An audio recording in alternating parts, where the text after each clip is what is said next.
मुल्कीपुर का चुनाव अपनी आखिरी समय में चल रहा है। अब प्रचार प्रसार करने के लिए पार्टियों ने अपने पूरी ताकत झोंक दी है। एड़ी चोटी का जोर लगा दिया है सारे प्रत्याशियों ने, और जो प्रत्याशी जिस पार्टी के उस पार्टी के मंत्री, विधायक, सांसद, और जो विपक्ष में पार्टी के प्रत्याशी हैं उनके विधायक, सांसद, बड़े बड़े नेता, कार्यकर्ता, सभी लोग वहाँ पर मेहनत से जो है जुट गए हैं। चाहे वो समाजवादी पार्टी के अजीत प्रसाद हो, चाहे वो भारतीय जनता पार्टी के प्रत्याशी हों, दोनों ने आप अपनी अपनी ताकत वहाँ पर झोंक दी है। सबसे पहले बात करेंगे भारतीय जनता पार्टी के प्रत्याशी की, जो अपना पहला चुनाव लड़ रहे हैं, और वहाँ पर जो भारतीय जनता पार्टी के पुराने दावेदार थे उनको दरकिनार करते हुए भारतीय जनता पार्टी ने नए प्रत्याशी के ऊपर दांव लगाया है। अब नए प्रत्याशी पर दांव कितना काम करेगा ये आने वाले समय में ही पता चलेगा। फिलहाल मिल्कीपुर की सीट समाजवादी पार्टी की सीट थी, जो कि अवधेश प्रसाद विधायक रहते ही सांसद बन गए। उन्होंने अपनी सीट खाली कर दी, तो अखिलेश यादव ने समाजवादी पार्टी की तरफ से अजीत प्रसाद, या जो अवधेश प्रसाद के पुत्र हैं, उनको टिकट दे दिया। उत्तर प्रदेश में 9 सीटों पर उपचुनाव हुए, जो मिल्कीपुर सीट छोड़ दी गई। मिल्कीपुर में कोई पेच फंसा था कानूनी, तो उस वजह से चुनाव आयोग ने वहाँ चुनाव रिजेक्ट कर दिया। अब चुनाव वहाँ पर 5 तारीख को होगा, मतगणना 8 तारीख को फरवरी को होगी, क्योंकि 5 फरवरी को दिल्ली में ही मतदान होगा, 8 फरवरी को मतगणना होगी। तो उसी के साथ में उत्तर प्रदेश की एकमात्र सीट मिल्कीपुर, जहां उपचुनाव हो रहा है, और प्रचार प्रसार करने के लिए सभी लोग जुट गए हैं। मुख्यमंत्री योगी आदित्यनाथ जी अपनी पूरी कैबिनेट के साथ में कई बार वहां पर जनसभाएं कर चुके हैं, और लोगों से भारतीय जनता पार्टी के प्रत्याशी के पक्ष में वोट देने की अपील कर चुके हैं। ब्रजेश पाठक, जो कि उत्तर प्रदेश के उप मुख्यमंत्री हैं, वो भी कई जनसभाएं कर चुके हैं। केशव प्रसाद मौर्य, जो उत्तर प्रदेश के उप मुख्यमंत्री हैं, वो भी कई सभाएं कर चुके हैं, और उत्तर प्रदेश के कई वरिष्ठ मंत्री मिल्कीपुर का दौरा कर चुके हैं, और लोगों से भारतीय जनता पार्टी के पक्ष में मतदान करने की अपील कर चुके हैं। उधर समाजवादी पार्टी के सीनियर लीडर शिवपाल यादव भी वहाँ पर दौरा कर चुके हैं, और लोगों से समाजवादी पार्टी के प्रत्याशी अजीत प्रसाद के पक्ष में मतदान करने की अपील कर चुके हैं।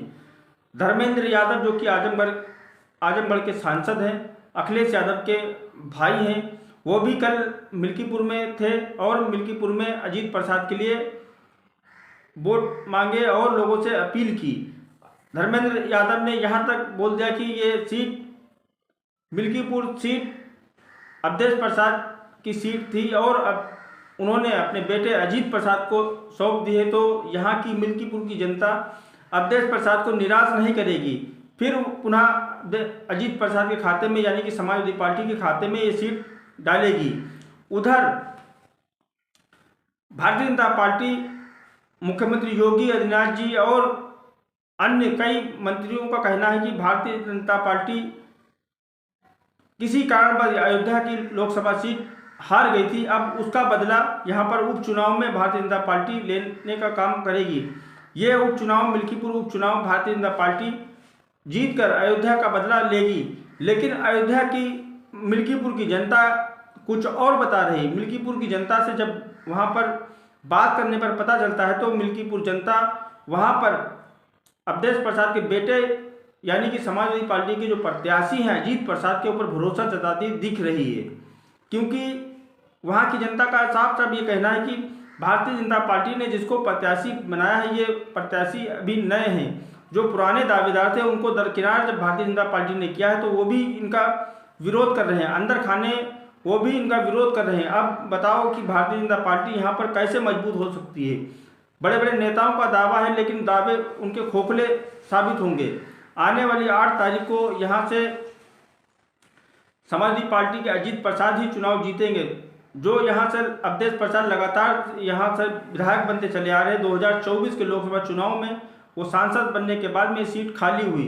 अब वहाँ की जनता खुलकर बोलने लगी है कि समाजवादी पार्टी के अजीत प्रसाद ही चुनाव जीतेंगे और वही विकास का काम करवाएंगे। 2000 धर्मेंद्र यादव ने साफ तौर पर बोल दिया है कि 2000 लगातार उत्तर प्रदेश में 2 बार से भारतीय जनता पार्टी की सरकार है और यहाँ कोई भी विकास कार्य नहीं हुआ, सिर्फ जनता को लूटा घसोटा जा रहा है और नौकरियों के नाम पर पेपर लीक होते हैं। अन्य तरह तरह के उन्होंने आरोप भारतीय जनता पार्टी के ऊपर लगाए।